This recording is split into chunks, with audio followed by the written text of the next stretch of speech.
Well, hello, ladies and gentlemen. The 1980s. Remember that glorious decade where there was hit after hit and tit after tit when you think about it, because there were so many bosomy women walking all over the place. And I'm not just on television, not just in the streets, but in the annals of my mind. But of course, one of the great groups of that time was Heaven 17, with such acclaimed albums as The Luxury Gap and Penthouse and Pavement. Here today, my tomorrow. And their biggest hit, Temptation, well, it's resurfaced in the news again. Why? Because Martin Ware, the lead singer, shared a very interesting tidbit of information regarding Take-Two games, the people behind the phenomenally successful GTA titles. And boy, when you hear what he has to say, it's pretty disgraceful. Am I surprised? No. Let's just get into this today, folks, because it's utterly ridiculous. I'm gonna make him an offer he can't refuse. Let's fucking go! Let's fucking go. Come again? Don't worry, baby, I'm coming. Well, space fans, exciting news, huh? And there's even more in part 2. On today's episode of Kung Fu Hot Dog. Okay, you can come.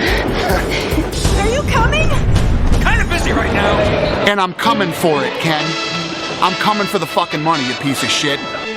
I'm like getting the feeling of coming in the gym. I'm getting the feeling of coming at home. I'm getting the feeling... In the ass end of space, even aliens watch Jason King with Kung Fu Hot Dog. This is the greatest show I've seen in my life. Duke Nukem likes this guy.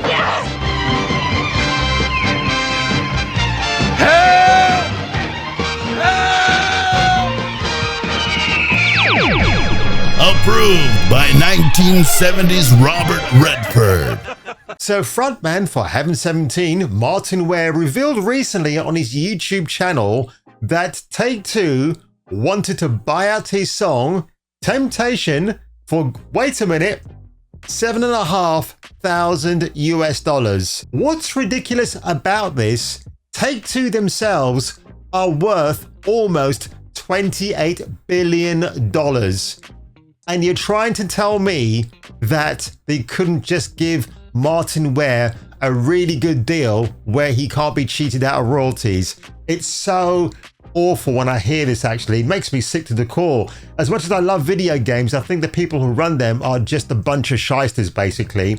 So Ware posted to X recently saying, I was contacted by the publishers on behalf of Rockstar Games regarding the possibility of using Temptation on the new Grand Theft Auto 6. He continued, naturally excited about the immense wealth that was about to head my way.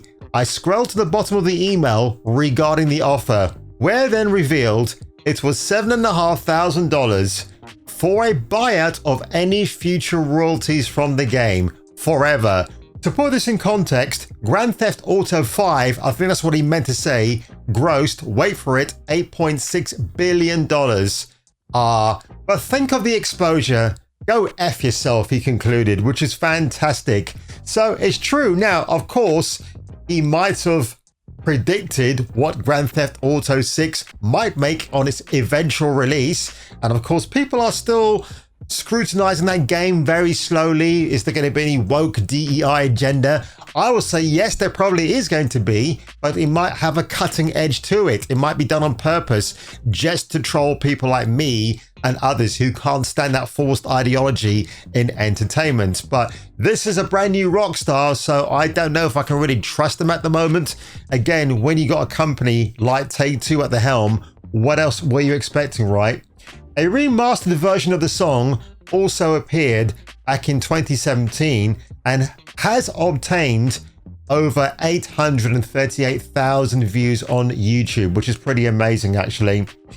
Rockstar Games' parent company, Take-Two Interactive, has been bleeding cash and appears to be really counting on GTA6 on being a massive success. In the company's most recent financial report in August, it shared that it suffered a net loss of $262 million for the most recent quarter, despite having 1.22 billion in net bookings. Okay, whatever. Holy nuts, man. Despite their net loss, the company's chairman, Strauss Zelnick, who's a piece of garbage anyway, stated, "We achieved solid first quarter results by engaging our players," what you mean, robbing them of their wallets, "with new and exciting game releases and content updates, while also maintaining our focus on efficiency.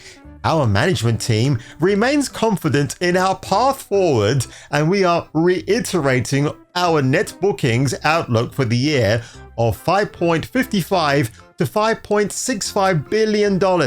He added, "We are highly optimistic about our future. Our core franchises remain vibrant. Our teams are hard at work." And at this point, folks, I'm just falling asleep with absolute boredom because it sounds like business corporate shill dog shit speech. I don't want to hear this. I don't care. Tell us, Mr. Zelnick, when you're planning to release GTA 6 officially. Let's allow video game fans like myself to react to your trailer without getting an effing copyright claim or a strike. Yeah? How about that? My goodness. Am I surprised? I mean, yes, that's your GTA 6 right there, DEI filled. I mean, again, it could all be trolling for the sake of it. They're all embracing this nonsense that's going around at the moment. It wouldn't surprise me if a consultancy group is involved with this product for some reason. I don't know why. At the back of my head, I keep thinking that's going to be a big mic drop at some point in the future, but who knows? I mean, yeah, what do I think of Martin Ware rejecting the offer? Why not? You could also argue as well, ladies and gentlemen, that Martin Ware, you know, he's got his own YouTube channel now. It's just got a nice mini following of over 650 people because I guess he's not a well-known person with today's generation. I know who he is. You know who he is if you were growing up in the late 70s and the 80s. But I think he's right to tell Rockstar Games to go F themselves because quite rightly, when a greedy company like them is swarming around your musical talent and they want to sweet talk you and say, "Hey, it's just nearly $8,000. That's going to buy you a new secondhand car," which Martin Ware doesn't need to worry about. I'm sure the guy is still bleeding royalties anyway from all of his songs being played on radio, so he's quite comfortable there. But like what he was saying was, it would have been nice to get some of that profit from GTA 6, which is going to be a guaranteed absolute ballpark seller right out of the gate. You know, that's going to happen. But you know, when Take-Two do this sort of thing, you can't have any respect for them whatsoever, can you? So I really do hope in the meantime somebody else goes and leaks more gameplay footage out there in the near future from Substack, and let's just see what kind of action Take-Two will take, because really they can't. There's so many GTA mods out there, they can't keep track of everything, so it serves them right actually.